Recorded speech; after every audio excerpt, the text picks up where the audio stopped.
रमा एकादशी व्रत कथा। एक पौराणिक कथा के अनुसार एक नगर में मुचकंद नाम के एक प्रतापी राजा रहते थे। उनकी एक बेटी थी जिसका नाम चंद्रभागा था। राजा ने अपनी बेटी का विवाह राजा चंद्रसेन के बेटे शोभन के साथ कर दिया था। चंद्रभागा के यहाँ सभी एकादशी का व्रत करते थे, लेकिन उसके पति शोभन को भूखा रहकर नहीं रह सकता था। उसे दोनों समय खाना खाने की जरूरत थी। शोभन एक बार कार्तिक मास के महीने में अपनी पत्नी के साथ ससुराल आया, तभी रमा एकादशी का व्रत पड़ा। चंद्रभागा के गृह राज्य में सभी रमा एकादशी का नियम पूर्वक व्रत रखते थे। ऐसा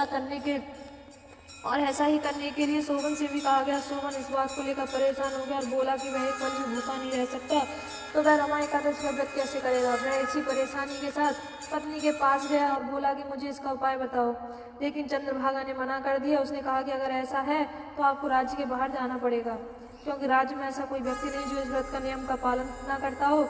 यहाँ तक कि इस दिन राज्य के जीव जंतु भी भोजन नहीं करते हैं। आखिरकार शोभन को रमा एकादशी उपवास रखना पड़ा, लेकिन भूख को वह सह नहीं पाया और पारण करने से पहले उसकी मृत्यु हो गई। चंद्रभागा ने पति के साथ खुद को सती नहीं किया और पिता के यहाँ रहने लगी। उधर एकादशी व्रत के पुण्य से शोभन को अगले जन्म में मंदराचल पर्वत पर आलीशान राज्य प्राप्त हुआ। एक बार मुचकंदपुर के ब्राह्मण तीर्थ यात्रा करते हुए शोभन के दिव्य नगर पहुंचे। उन्होंने सिंहासन पर विराजमान शोभन को देखते ही पहचान लिया। ब्राह्मणों को देखकर शोभन सिंहासन से उठे और पूछा कि यह सब कैसे हुआ।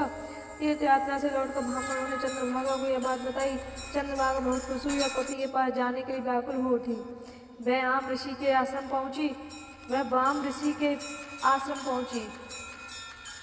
चंद्रभागा मंदराचल पर्वत पर पति शोभन के पास पहुंची। अपने एकादशी व्रतों के पुण्य का फल शोभन को देते हुए उसके सिंहासन पर राज्य के चिरकाल के लिए स्थिर कर दिया।